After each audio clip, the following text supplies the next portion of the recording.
Public Act 10592 o Good Conduct Time Allowance Bill. Ito ay isang batas na ipinasa ng Congress at inaprubahan ni dating President Benigno Aquino III noong May 29, 2013 na kung saan ay pinapayagan nito ang isang taong nakakulong na mabawasan ang kanyang binubunong araw sa kulungan sa pamamagitan ng pagpapakita ng magandang ugali at pagsunod sa mga regulasyon sa loob. Sa nasabing batas, matapos ang 2 taong pagkakakulong sa loob ng 2 buwang pagpapakita mo ng magandang pag-uugali, ay mababawasan ng 20 araw ang iyong sentensya. Maraming mamamayan ang tumuligsa sa nasabing batas at talaga namang pinag-usapan nito sa ating bansa, lalo na nga noong taong 2019. Nang gamitin ang nasabing batas para sa muntikan ng paglaya ni dating mayor ng Calauan, Laguna na si Antonio Sanchez at naging dahilan ng pagkasibak ng dating Bureau of Correction Chief na si Nicanor Faeldon ng ating dating President na si Rodrigo Roa Duterte at iniutos ang pag-review sa nasabing bill para sa revision nito. Isa pa sa pinakamalaking kaso at pinakakontrobersyal na kaso noong dekada 90 ay ang Sarmiento Gomez rape slay sa Laguna dahil sa ang mga nasangkot sa nasabing karumal-dumal na krimen ay mga members ng kapulisan na siya pang mga naatasang magsagawa ng primary investigation sa crime scene. At ang ikinagulat pa ng marami ay ang tinuturong utak ng nasabing brutal na pangyayari ay ang taong hinalal nila para mamuno sa kanilang bayan na si Mayor Antonio Sanchez. Ang kwento po na aking isasalaysay ngayon ay ang karumal-dumal na krimeng nangyari sa Calauan, Laguna noong June 1993 o mas kilala nila sa tawag na Sarmiento Gomez rape slay. Bago ko po simulan ang ating story, sa mga bago po sa channel ko, please hit the subscribe button at pakipindot na rin po ang ating notification bell para ma-notify kayo sa mga bago nating upload na videos. Nagsimula ang lahat nang minsan ay magsagawa ang dalagang si Mary Aileen Yuson Sarmiento ng isang panayam kay Mayor Antonio Sanchez para sa kanilang school paper. Noong mga panahon na yon ay nahaharap si Mayor Sanchez sa kasong pagpatay sa mag-amang Nelson at Rickson Peñalosa na pinatay noong pang April 13, 1991. Si Noel Peñalosa ay isang political leader na sumuporta sa kalaban ni Sanchez sa politika at dito na nagsimulang magpakita ng interes ang mayor sa magandang dalaga.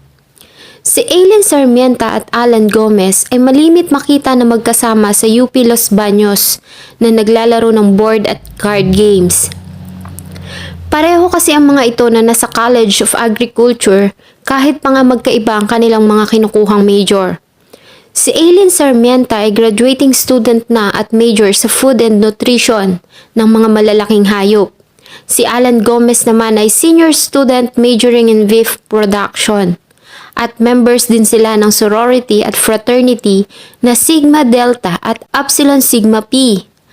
Ayon sa iba ay may relasyon ang dalawa, ngunit may mga kaibigan at kilala sila na nagsasabi na may alik lamang na magkaibigan ang dalawa. June 29, 1993 ay natagpuan ang katawan ng dalawa sa magkaibang lugar sa Calauan, Laguna at kapwa nasa kalunos-lunos na kalagayan. Sa ginawang examination ng PNP Crime Laboratory Office ay nakakuha sila ng specimen sa maselang bahagi ng katawan ng dalaga na positibong similya ng hindi lamang isa kundi maraming kalalakihan. May nakita ding mga pasa sa kanyang katawan at tama ng baril sa kanyang muka. Si Alan naman ay punong-puno ng mga pasa ang katawan at may tama ng baril mula sa kanyang likuran. Sa primary investigation ng Calauan Police sa pamumuno ng PNP Chief ng Calauan noon na si Major Canyo, ay may tinuro silang suspect na nagkangalang Chofelo Kit Alqueza na anak ni General Dictador Alqueza. Ngunit na magsagawa ng parallel investigation ng CIS Criminal Investigation Service at National Bureau of Investigation ay marami silang nakitang discrepancy sa ginawang report ng PNP at isa pa sa nagpahirap sa investigasyon ay kinabukasan matapos makita ang mga katawan, ay nilinisan ang nasabing Tamaraw van sa harap pa mismo ng Municipal Hall ng Calauan. At bigla ding naglaho ang nagmamaneho ng ambulansya na palaging nakikita sa crime scene na si Aurelio Centeno. Sa ginawang investigation ng CIS, ay sumuko ang dalawang sospek sa Camp Crame sa Quezon City na ang magkapatid na Luis at Rogelio Boy Corcolon at kinalang idinidiin na mastermind na nasabing krimen ay si Chofilo Kit Alqueza at Edgardo Lavadia. Ngunit hindi pa rin tumigil ang CIS o ngayon ay CIDG sa kanilang ginagawang investigation hanggang sa matagpuan nila ang nagmamaneho ng ambulansya na nakita ng ilang mga testigo na kumidnap sa dalawa na si Aurelio Centeno sa Divisoria Market. At doon na sila nagulat dahil sa mga isinalaysay nito. Pinangalanan nito ang mga suspect na mga members ng Calauan Police na siya pang naka-assign sa ginawang primary investigation sa nasabing kaso. At isa pa na talagang kinagulat nila ay nang idawit nito ang pangalan ng noon ay Mayor ng Calauan, Laguna na si Mayor Antonio Sanchez. Mas lalo pang lumakas ang kanilang hinala nang isa pang witness ang nagbigay ng kanyang salaysay na si Vivencio Malabanan. July 28, 1993, ang Presidential Anti-Crime Commission ay nag-request para sa formal na pagsampa ng kaso sa mga taong may kinalaman sa nasabing krimen. At bilang pagsunod sa nasabing request, ang panel ng state prosecutors ng Department of Justice ay nagsagawa ng preliminary investigation noong August 9, 1993. At sa nasabing proceedings ay hindi humarap si Mayor Antonio Sanchez. Sa halip ay pinadala nito bilang representative si Attorney Marciano Brion Jr. August 12, 1993, ang PNP commander na si Rex Piad ay nag-issue ng isang invitation para kay Mayor Antonio Sanchez para sa isang investigasyon na gaganapin sa Camp Vicente Lim sa Canlubang, Laguna. Ang nasabing subpoena ay sinerve sa kanya kinabukasan ng August 13, 1993 at sa nasabing paghaharap ay positibong kinilala ng mga testigo na sila Aurelio Centeno at SPO3 Vivencio Malabanan si Sanchez na siyang utak ng nasabing krimen. Dahil dito, si Sanchez ay inilagay sa arrest status at dinala sa Department of Justice sa Manila at agad na sinimulan ang inquest procedure, kung saan ang mga akusado ay nag-plea ng not guilty. Pagkatapos ng hearing, ay inihain sa kanya ang warrant of arrest na inisyu ni Judge Enrico Lanzanas ng Regional Trial Court ng Manila Branch 7 at dinala na ng CIS si Sanchez sa detention center sa Camp Crame. August 16, 1993, ay opisyal nang nagpasa ang prosecution ng kaso sa Regional Trial Court sa Calamba, Laguna laban sa mga akusadong sila Antonio Sanchez, Luis Corcolon, Rogelio Corcolon, Pipito Kawit, Baldwin Brion Jr., George Midaldea at Zoe Loama sa kasong panggagahasa at pagpatay. August 26, 1993, si Judge Eustaquio P. Santo Domingo ay nag-issue ng warrant of arrest para sa iba pang akusado. At para maiwasan ng mga usapin dahil sa ang akusado ay malakas ang impluensya sa nasabing lugar, ay inuutos ng Secretary of Justice na ilipat ang venue ng paglilitis sa Pasig Metro Manila, kung saan ay nagsagawa sila ng raffle at ang kaso ay napasa kamay ni Judge Harit Demetrio. September 29, 1993, ay nagsimula na ang mahabang pagtinig ng kaso sa mababang hukuman ng Pasig. Ang bersyon ng pangyayari na naging basihan ng prosecution team ay ang pinagsamang salaysay ng kanilang mga star witness na sila Aurelio Centeno at Vivencio Malabanan na umamin sa kanilang mga naging partisipasyon sa nasabing krimen. Ayon sa kanila, na noong umaga ng June 28, 1993, sakay ng isang ambulance na minamaneho ni Centeno, kasama ang noon ay Deputy Chief ng Philippine National Police ng Calauan, ay sinundo nila ang isa sa mga testigo na si Malabanan. Ang usapan ay maitutumba silang nagngangalang Rodolfo Calva alias Tisoy, na isa umanong notorious na gun runner at isang adik. Sumunod nilang sinundo ay si Ama sa barangay Masiit, bago si Luis Corcolon sa barangay Mabakan. Sakay ang 5 lalaki ay nag-stop over sila sa barangay Imok at Wawa bago sila bumalik ng Kalawan. Bandang alas 7 ng gabi, ayon sa utos ni Luis Corcolon, ay pumunta sila sa Shell gas station sa poblasyon Kalawan at sinundo nila si Rogelio Corcolon, Kawit at Brion, bago sila dumiretso sa UP Los Baños. Habang daan ay sinabi ni Luis Corcolon sa grupo na ang tunay na pakay ng kanilang lakad sa Los Baños ay para kunin ang isang magandang babae na matagal nang inaasam ng mayor at ibibigay nila ito sa kanya bilang regalo. At para masatisfy pa ang curiosity ng mga kasamahan, ay sinabi pa nito na tutulo ang kanilang mga laway dahil sa angkin nitong kagandahan. Ilang sandali pa ay narating na nila ang UP Los Baños. Ang testigo na si Centeno na siyang nagmamaneho ng ambulance ay umikot sa campus ng dahan-dahan habang nililibot ni Luis Corcolon ang kanyang paningin sa paligid.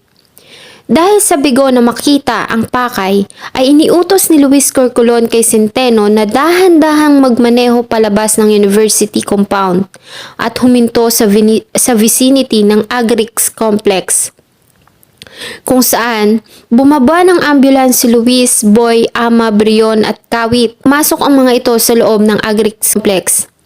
Si Centeno naman ay naiwan sa sasakyan at narinig pa nito ang kasamang si Midaldea, kung saan ay kausap nito ang isang boss sa kanyang radyo at narinig niyang sinabi nito ang mga katagang, "Boss, andito na kami sa area." Ang nasabing boss ay si Mayor Sanchez. Sa loob ng Agrix Complex sa harap ng isang restaurant na Cafe Amelia ay gumarahe ang isang Tamaraw van kung saan ay nakasakay si Aileen at Alan na parehong nakaupo sa front seat. Nakasuot si Aileen ng t-shirt, puting short at rubber shoes. Dala ang mga baril ay nilapitan ni Luis Corcolon at Rogelio Corcolon ang mga ito at sa pilitang isinakay sa likuran ng van. Matapos noon ay sumakay silang lahat sa nasabing sasakyan habang si Centeno naman at Malabanan ay nanatili sa ambulance. Ilang saglit pa ay tinungo na nila ang Irais Farm na nasa Barangay Curva na pagmamay-ari ni Mayor Sanchez, sakay pa rin ang ambulansya at Tamaraw van. Nang makarating sa lugar ay binaba ng mga ito ang 2 bihag. Si Aileen ay may takip ang mga bibig at nakatali ang mga kamay nito ng isang panyo. Ganon din si Alan na may nakataling puting tuwalya sa bibig nito. Lumabas naman ang mayor sa rest house at tinanong ang grupo kung ano ang problema. Sinagot ito ni Luis Corcolon ng, "Mayor, ito na yung regalo namin sa iyo. Ang babaeng matagal mo nang gusto." At sumagot ang nasabing mayor ng, "Ang ganda niya talaga, pero sino yung lalaking kasama niyo?" Na sinagot ni Midaldea na, "Kasama ni Aileen, Mayor, dinala na rin namin para walang bulilyaso." Ang 2 bihag ay dinala sa loob ng rest house, kung saan dinala si Aileen sa loob ng kwarto ng mayor. Si Alan naman ay walang awang binugbog ni Luis, Boy, Ama at Midaldea, bago ito itinapon sa labas ng rest house. Habang naghihintay ng utos ay sinamahan ni Centeno sila Edwin Cusico at Raul Alorico na mga personal bodyguard ng mayor na nanonood ng TV sa katapat na rest house. Dito ay sinabi ni Alorico kay Centeno na kanina pa umano naghihintay sa kanilang pagdating ang alkaide at nag-aalala ito na baka hindi na sila dumating. Bandang 1:00 ng umaga ng sumunod na araw, ay kinaladkad ni Luis Corcolon at Midaldea ang umiiyak na si Aileen Sarmienta palabas ng rest house. Magulo ang buhok nito at may nakataling panyo sa kanyang bibig. Ang kamay niya naman ay nakatali ng punit na tela ng kanyang short. Lumabas na din si Mayor Sanchez na nakasuot ng isang puting polo at nagpasalamat ito kay Luis at Midaldea para sa regalo at sinabing, "Tapos na ako sa kanya, sa inyo na siya." Nang tanungin naman ito kung anong plano nila kay Alan ay sinagot ito ni Midaldea na papatayin nila ang lalaki para makasiguro na walang magiging problema. at sinakay na nila si Aileen at Alan sa Tamaraw van at nagtungo sa Kalawan kasunod pa rin ng ambulance.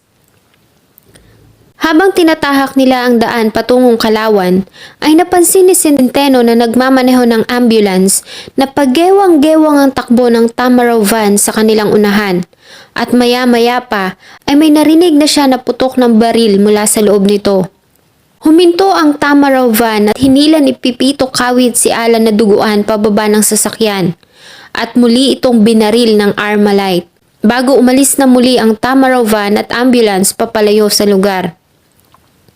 Ang sumunod na destinasyon ay isang taniman ng tubo sa Sitio Paputok, kilometer 74, sa Barangay Mabacan. At dito na sinabi ni Luis Corcolon sa grupo na pagpepiestahan nila si Aileen Sarmienta. Hiniga ng mga ito si Aileen sa likod ng van habang hawak-hawak ang kamay at paa nito ng mga walang pusong mga lalaki habang hinihintay ang kanilang pagkakataon. Si Luis Corcolon ang unang gumahasa kay Aileen. Sumunod si Midaldea, Boy, Ama, Brion at Kawit. Matapos noon ay nagawa pang lumuhod ng umiiyak na dalaga sa kanilang harapan at nagmamakaawa na tumigil na mga ito sa pagpapahirap sa kanya. Subalit na natiling bulag at bingi ang grupo sa kanyang mga luha at pagmamakaawa. Niyaya ni Kawit si Centeno na samahan sila sa ginagawa ngunit tumanggi ito. Nakita niyang nakaluhod si Aileen at nagmamakaawa para sa kanyang buhay. At dito na ito binaril ni Luis Corcolon ng hawak nitong baby Armalite. Pagkatapos noon ay sumakay na ang grupo sa ambulance at nagtungo ng Kalawan. Iniwan nila ang Tamaraw van sa lugar, ganun din ang walang buhay na katawan ni Aileen Sarmienta. Habang nasa daan ay pinapanood ni Balabanan at Centeno ang mga kasama na pinag-uusapan pa din ang ginawang krimen at hinatid na ni Centeno ang grupo sa kanya-kanyang residente ng mga ito. June 29, 1993 ng umaga, sakay pa rin ang ambulansya ay sinundo ni Centeno Medaldea si Malabanan, Luis at Ama para magtungo sa Barangay Imok. May gagawin umano silang police operation sa lugar. Nang makarating sa Barangay Imok, ay bumaba ng sasakyan si Luis, Medaldea at Malabanan at iniutos ni Luis kay Centeno na bumalik sa Municipal Hall. At na niya doon si Rogelio Boy Corcolon na siyang nagsabi kay Ama na ang bangkay ng isang babae sa loob ng Tamaraw van ay natagpuan sa Barangay Mabacan. Tumawag naman si Ama sa Philippine National Police Chief ng Kalawan na si Major Canyo na nung mga oras na yon ay pinatawag ni Mayor Sanchez. Nang dumating si Major Canyo ay niutos nito kay SPO2 Milencio Nunez na imbestigahan ang nasabing pangyayari.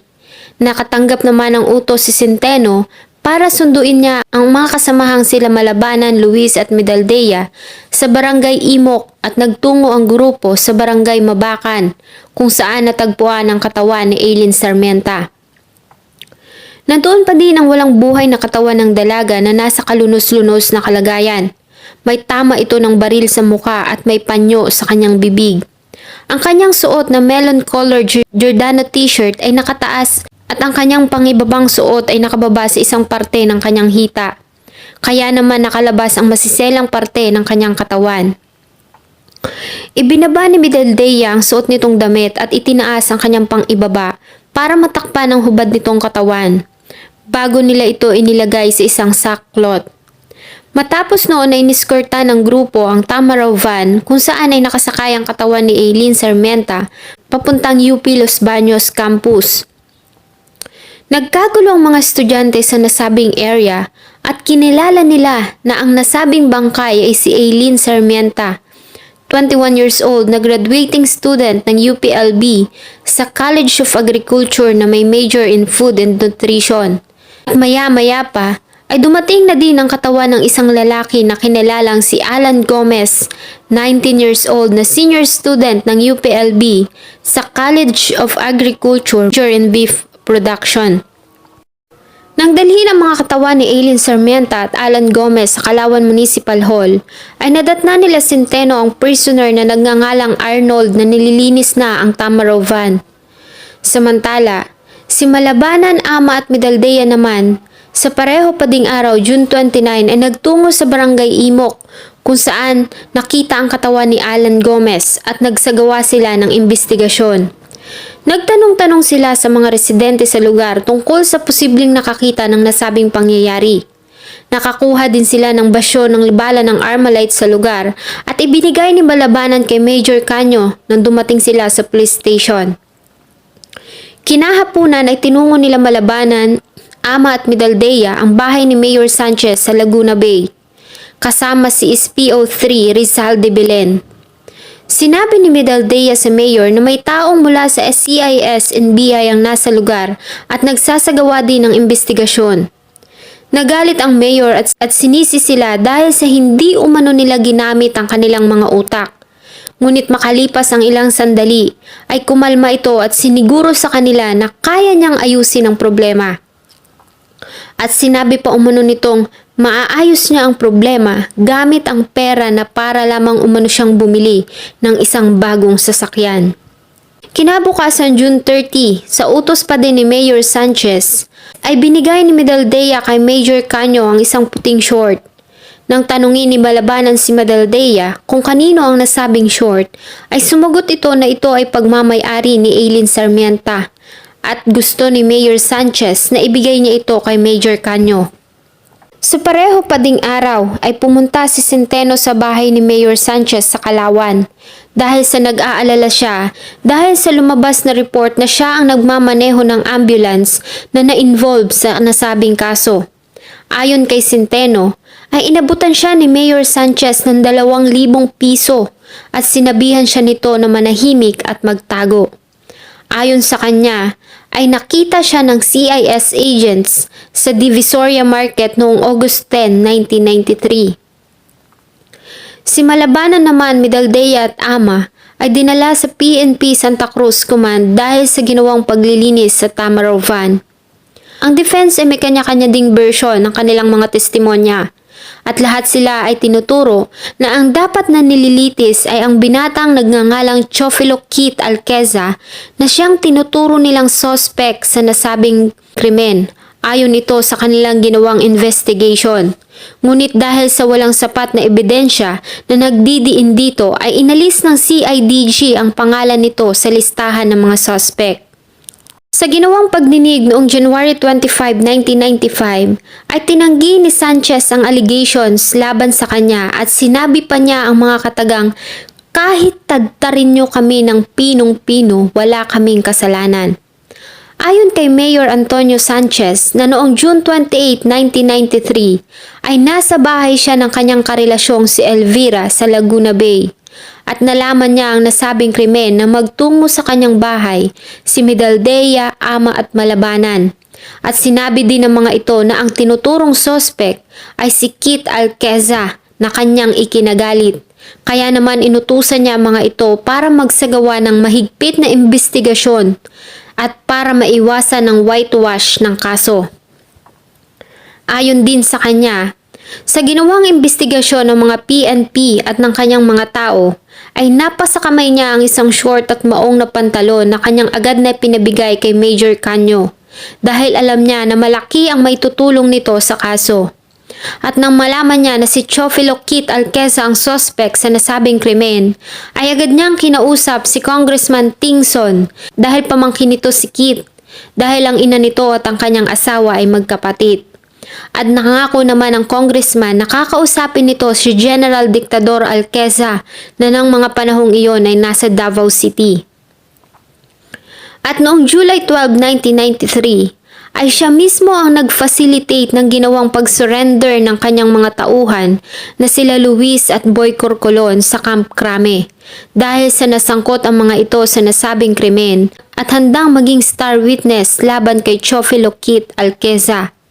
At nagulat na lamang siya dahil noong August 10, 1993 ay nakatanggap siya ng tawag mula sa telepono galing sa hindi nagpakilalang tao at pinayuhan siya nito na umalis ng bansa dahil makalipas umano ang 3 araw ay aarestuhin siya ng mga NBI.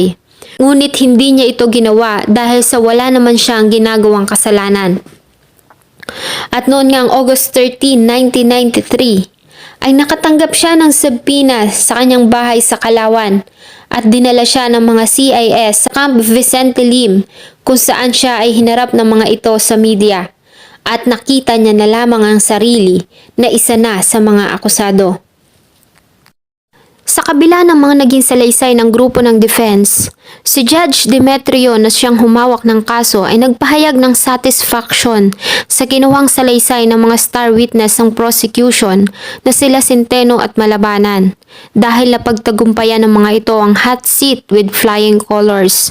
Ayon sa kanya, na matapos ang 3 buwang cross-examination ay nanatiling prangka, walang pagdadalawang isip na sumagot ang mga ito sa mga binatong katanungan sa kanila, hindi lamang ng isa kundi 7 mga abogado ng depensa. Sa kabila ng paulit-ulit at paikot-ikot na mga tanong nito para lituhin ang mga testigo, na ginasa nila sa harapan ng hukuman ay wala silang nakitang kahit na anong butas sa mga naging testimonya ng mga ito.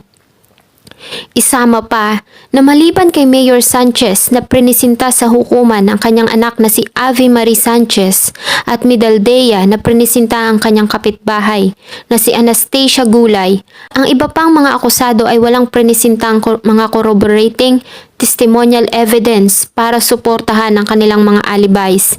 At mas lalo pang luminaw ang kaso dahil sa mga natagpuang ebidensya na tumugma sa ginawang testimonya ng mga testigo. Ang nawawalang sinturera o belt loop sa puting short ni Aileen na suot niya ng gabing mangyari ang krimen ay na-recover sa loob ng Irais Farm ng grupo ng prosecution na na-witness ni Major Lolita Chamber, kasama si Colonel Gualberto at iba pang mga officers na magtungo sila sa lugar noong August 19, 1993 para ipagtibay ang search warrant na inisyu ni Regional Trial Court Judge Heraldez. Si Major Lolita Chamber ay isang forensic chemist na nagsagawa ng laboratory examination sa nakuhang belt loop at ito ay tumugma base sa kulay, sukat at fiber composition sa belt loop na kanilang tinanggal sa puting short ni Aileen na ginamit niya bilang standard. Isa pang ebidensya ay ang basyon ng bala ng M16 rifle na na-recover sa lugar kung saan nakita ang katawan ni Alan sa ginawang ballistic examination na ginawa ng Forensic Investigation Department na si PNP Chief Ballistician Vicente de Vera na ito ay pareho ng bala ng M16 rifle na isinuko ni Luis Corcolon. At nakita din ni Mr. de Vera ang metallic fragments na na-recover sa katawan ni Aileen nang magsagawa ng microscopic examinations. Ang ginawang autopsy at examination sa masiselang bahagi ng katawan ni Aileen na ginawa ni Dr. Vladimir V. Villaseñor, ang medical legal officer ng PNP-CIS, ay nagpatunay sa claim ng prosecution na ito ay nakaranas ng panggagahasa mula sa grupo ng mga kalalakihan. Nakakita si Dr. Villaseñor ng multiple contusions sa katawan nito at mga sariwang sugat sa kanyang maselang bahagi. Ganon din ang puting likido, nagpositibong similya na nagmumula sa mga kalalakihan. At ipinaliwanag din ito sa harap ng hukuman na ang amount o dami ng similya sa maselang bahagi ng katawan ng dalaga ay nagpapatunay na ginahasa ito ng hindi lamang isang tao. Ngunit ito ay dinibate ng grupo ng depensa sa pamamagitan ng medical expert na si Dr. Ernesto Brion na nagtestify sa harap ng hukuman na walang nangyaring gang rape dahil sa isa lang ang lacerations na nakita sa maselang bahagi ng katawan ni Aileen, ayon kay Dr. Villaseñor. Ngunit dinismiss ito ng hukuman dahil ayon dito, ang absence ng mga malalalang sugat at pasa sa maselang bahagi ng katawan ng biktima hindi nag-aalis sa kasong panggagahasa dahil kahit pa nga mahawakan at madampian lang ang nasabing area ay kinukonsider na panggagahasa.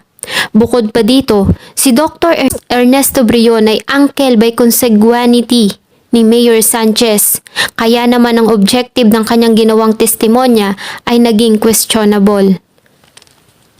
Matapos ang mahabang intense at controversial na paglilitis ng kaso na tumagal ng 16 na buwan noong March 11, 1995, ay naglabas ng hatol ang mababang hukuman ng Pasig Branch 70 Sa 132 pages na desisyon ni Judge Harit Demetrio, ay napatunayan ng mababang hukuman ng Pasig na sila Mayor Antonio Sanchez, George Medaldea, Luis Corcolon, Rogelio Corcolon, Zoilo Ama, Baldwin Brion at Pepito Kawit ay guilty beyond reasonable doubt sa kasong 7 counts ng panggagahasa at pagpatay at sinintensyahan ng pinakamataas na parusa na reklusyon perpetua sa bawat bilang at inatasang magbayad ng sapat na halaga sa mga naulila ng mga biktima.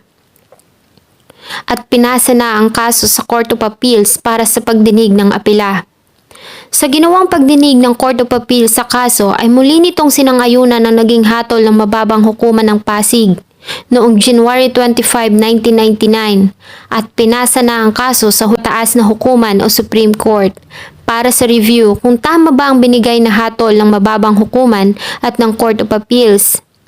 August 29, 1999 ay nadagdagan pa ang parusa ni Mayor Sanchez ng 2 bilang ng reklusyon perpetua nang mapatunayan ng mataas na hukuman na siya ay guilty sa pagpatay sa mag-amang Nelson at Rexon Peñalosa. Sa Supreme Court ay nagpasang muli ang grupo ng motion for reconsideration on the grounds na sila umano ay biktima ng trial and conviction by publicity at muli nilang kwestiyon ang kredibilidad ng mga witness na sila Centeno at Malabanan. At muli, noong October 18, 2001 ay sinang-ayunan ng mataas na hukuman ng hatol na binigay ng mababang hukuman at inuutos nito ang paglipat sa mga akusado sa New Bilibid Prison para pagdusahan ang kanilang ginawang kasalanan. Habang nasa maximum compound ng New Bilibid Prison noong October 10, 2006, sa ginawang surprise inspection ay nahulihan si Sanchez ng mga pinagbabawal na gamot at muli siyang sinampahan ng kasong paglabag sa batas tungkol sa pinagbabawal na gamot. July 2010 ay muling nahulihan si Sanchez ng pinagbabawal na gamot na nagkakahalaga ng 1.5 million pesos na itinago niya sa loob ng statue ng Birheng Maria. At November 2015 ay kinuha sa kanyang selda ang air-conditioned unit at isang flat-screen TV.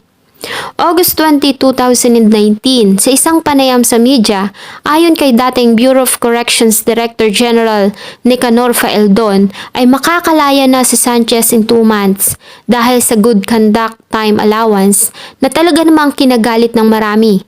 Kabi-kabila ang rally na ginawa ng mga malalaking grupo sa Kamaynilaan kasama ang pamilya at mga kaibigan nila Eileen Sarmienta at Alan Gomez at muli nilang sinariwa ang sakit ng pagkamatay nila.